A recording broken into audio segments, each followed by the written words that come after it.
Bem-vindo ao podcast Bíblia Comentada. Toda segunda e quinta-feira, mergulhamos juntos na Palavra de Deus. Para não perder nenhum episódio, curta e inscreva-se em nosso canal. Prepare-se para uma jornada de fé e aprendizado. Que Deus abençoe sua vida.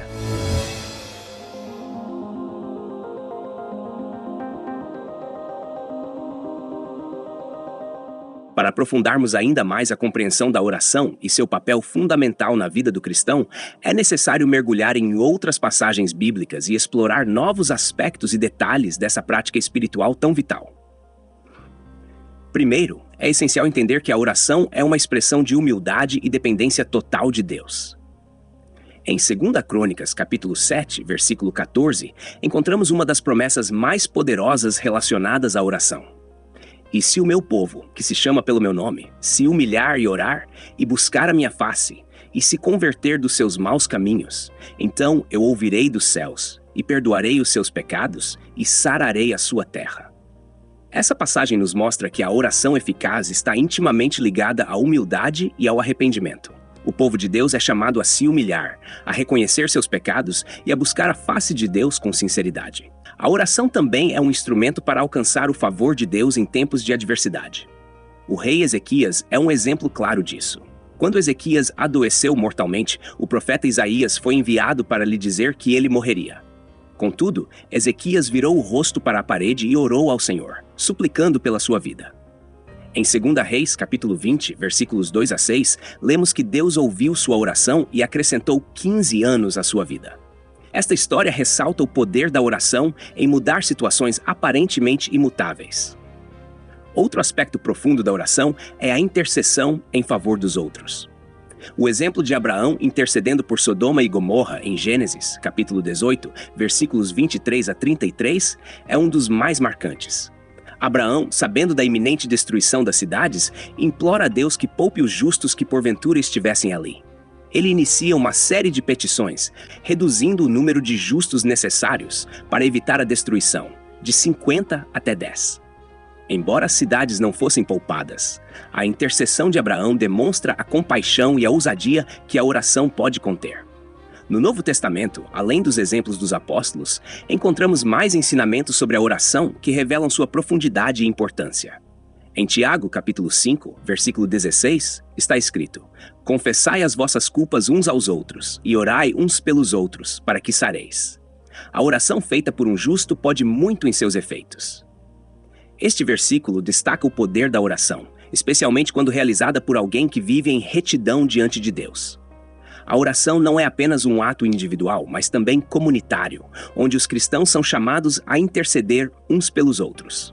Voltando ao exemplo de Jesus, ele não apenas orava por si mesmo, mas também intercedia por seus discípulos e por todos aqueles que viriam a crer nele. Em João capítulo 17, conhecido como a oração sacerdotal, Jesus ora por sua própria glorificação por seus discípulos e por todos os futuros crentes. Ele pede ao Pai que os proteja do mal, que os santifique na verdade e que todos sejam um, assim como ele e o Pai são um. Esta oração revela o coração de Jesus, preocupado com a unidade, a proteção e a santificação de seus seguidores. Além disso, Jesus ensinou a necessidade da persistência na oração. Em Lucas, capítulo 18, versículos 1 a 8, ele conta a parábola da viúva persistente que não desistiu até que o juiz, que não temia a Deus, lhe fizesse justiça. A conclusão da parábola é um chamado à perseverança. E Deus não fará justiça aos seus escolhidos, que clamam a Ele de dia e de noite, ainda que tardio para com eles. Esta passagem nos encoraja a não desistir, mesmo quando as respostas parecem demoradas, pois Deus é justo e ouve os clamores dos seus filhos. A oração também está intimamente ligada ao Espírito Santo. Em Romanos capítulo 8, versículo 26, Paulo escreve: E da mesma maneira também o Espírito ajuda as nossas fraquezas, porque não sabemos o que havemos de pedir como convém, mas o mesmo Espírito intercede por nós com gemidos inexprimíveis. Este versículo revela que, mesmo quando nossas palavras falham, o Espírito Santo intercede por nós, traduzindo nossos anseios mais profundos em oração diante de Deus. Na vida dos profetas, a oração também desempenha um papel crucial. Jeremias, conhecido como o profeta chorão, frequentemente derramava seu coração diante de Deus em oração. No livro de Lamentações, que é atribuído a ele, encontramos orações carregadas de dor, mas também de esperança. Em Lamentações, capítulo 3, versículo 55, Jeremias diz: Invoquei o teu nome, Senhor, desde a mais profunda cova. Mesmo em meio à desolação, Jeremias continuava a orar, mostrando que a oração é o alicerce da fé em tempos de tribulação. Isaías, outro grande profeta, também enfatiza a importância da oração. Em Isaías capítulo 56, versículo 7, Deus diz: Porque a minha casa será chamada casa de oração para todos os povos. Esta declaração é uma visão profética de que a oração não seria apenas um privilégio de Israel, mas de todos os povos, indicando a universalidade da comunicação com Deus.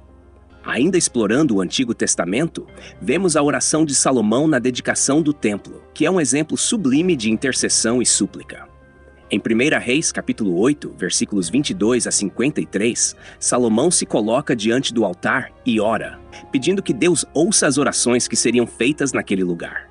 Ele intercede pelo povo, pedindo que Deus perdoe, restaure e proteja Israel, mesmo quando eles pecassem e fossem levados cativos. Esta oração é um reflexo da sabedoria e da humildade de Salomão, reconhecendo a necessidade contínua da intervenção divina. Quando olhamos para a história da igreja, vemos que a prática da oração continuou a ser central. No livro de Atos dos Apóstolos, vemos que a igreja primitiva era caracterizada por uma vida de oração constante. Em Atos, capítulo 2, versículo 42, está escrito: E perseveravam na doutrina dos apóstolos, e na comunhão, e no partir do pão, e nas orações. A oração era uma das 4 colunas da igreja nascente, essencial para sua saúde espiritual e crescimento. Outro exemplo no Novo Testamento é o de Pedro, que em Atos, capítulo 12, versículo 5, estava preso, mas a igreja orava incessantemente por ele. E em resposta a essas orações, um anjo do Senhor foi enviado para libertá-lo, mostrando que a oração comunitária tem um poder extraordinário para mover o céu. A oração é, portanto, não apenas uma prática individual, mas também um exercício coletivo que fortalece a comunidade de fé e alinha seus propósitos com a vontade de Deus. Em Efésios, capítulo 6, versículo 18, Paulo exorta os crentes a orarem em todo o tempo com toda oração e súplica no Espírito, e vigiando nisso com toda perseverança e súplica por todos os santos. Este chamado é um lembrete de que a oração deve ser constante, perseverante e abrangente, cobrindo todas as áreas da vida e todas as necessidades da igreja. Por fim, ao considerarmos a etimologia e os fundamentos da oração, percebemos que ela é mais do que simples palavras. É um ato de fé que reconhece a soberania de Deus e nossa total dependência dele. A prática da oração atravessa todas as épocas, culturas e contextos, desde o Antigo Testamento até o Novo Testamento, e continua a ser vital na vida dos crentes até hoje. A oração, como ensinada e exemplificada por Jesus, é um convite a um relacionamento íntimo com Deus. Ele nos ensinou a orar com humildade, sinceridade, persistência e fé. Como ele disse em Mateus, capítulo 7, versículo 7, Pedi e dar-se-vos-á, buscai e encontrareis, batei e abrir-se-vos-á. Essa promessa é um incentivo para que todos, em qualquer circunstância, se voltem para Deus em oração, sabendo que Ele ouve e responde segundo a sua perfeita vontade. Em resumo, a oração é a linha vital que conecta o crente ao Criador. É um meio de graça, uma expressão de fé e um canal pelo qual a vontade de Deus é realizada na terra. Ao longo da Bíblia, de Gênesis a Apocalipse, encontramos exemplos e ensinamentos que nos encorajam a orar sem cessar, sabendo que Deus é fiel e ouve o clamor dos seus filhos. Que possamos seguir esses exemplos, aprofundando nossa vida de oração e vivendo em comunhão constante com Deus, até que Cristo retorne e traga a plenitude do seu reino.